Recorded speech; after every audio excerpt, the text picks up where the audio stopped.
എടുത്തോ പിടിച്ചോ എന്ന് പറഞ്ഞിട്ട് ഒന്നും ചെയ്യരുത്. എല്ലാ വൈരാഗ്യങ്ങളും ചതികളും വഞ്ചനകളും ഉള്ളിൽ അങ്ങനെ ഒതുക്കി ഒതുക്കി വെക്കണം.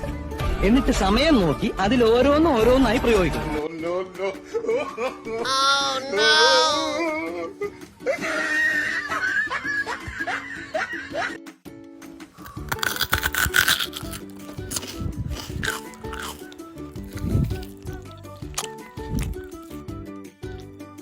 ഇതൊക്കെ എന്ത്?